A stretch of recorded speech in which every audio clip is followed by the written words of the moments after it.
जहां सुशासन होता है, वहां वर्तमान चुनौतियों के साथ ही भविष्य की चुनौतियों पर भी काम किया जाता है। लेकिन दुर्भाग्य से देश में लंबे वक्त तक कांग्रेस की सरकारें रही। कांग्रेस गवर्नमेंट पर अपना जन्मसिद्ध अधिकार समझती है, लेकिन गवर्नेंस का उससे 36 का नाता रहा है। जहां कांग्रेस, वहां गवर्नेंस हो ही नहीं सकती। इसका बहुत बड़ा खामियाजा दशकों तक यहां बुंदेलखंड के लोगों ने भी भुगता है।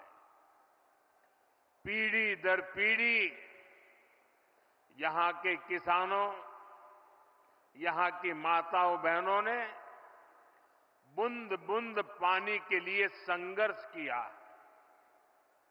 ये हालात क्यों बने? क्योंकि कांग्रेस ने कभी जल संकट के स्थायी समाधान के बारे में सोचा ही नहीं। साथियों, भारत के लिए नदी जल का महत्व क्या है, इसको समझने वाले पहले लोगों में, और आपको भी जब बताऊं तो आश्चर्य होगा, यहां किसी को भी पूछ लीजिए, हिंदुस्तान में किसी को पूछ लीजिए कि देश आजाद होने के बाद सबसे पहले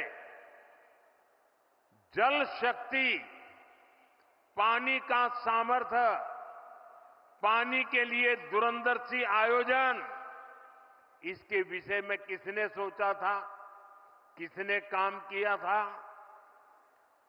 यहां मेरे पत्रकार बंधु भी जवाब नहीं दे पाएंगे। क्यों? जो सच्चाई है उसको दबा के रखा गया, उसे छिपा करके रखा गया और एक ही व्यक्ति को क्रेडिट देने के नशे में सच्चे सेवक को भुला दिया गया। और आज मैं बताता हूं, देश आजाद होने के बाद भारत की जल शक्ति, भारत के जल संसाधन, भारत में पानी के लिए बांधों की रचना, इन सब की दूरदृष्टि किसी एक महापुरुष को क्रेडिट जाती है तो उस महापुरुष का नाम है बाबा साहब आंबेडकर।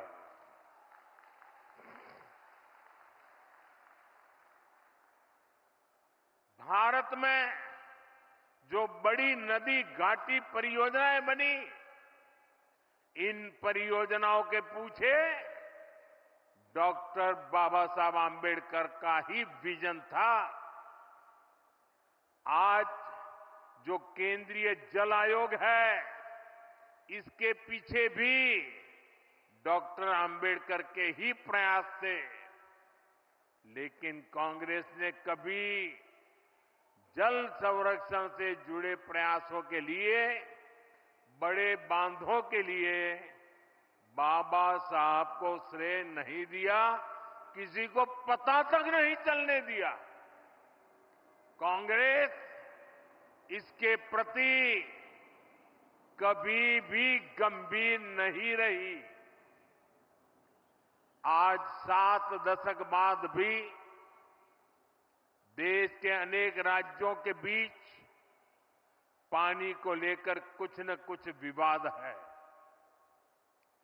जब पंचायत से पार्लियामेंट तक कांग्रेस का ही शासन था,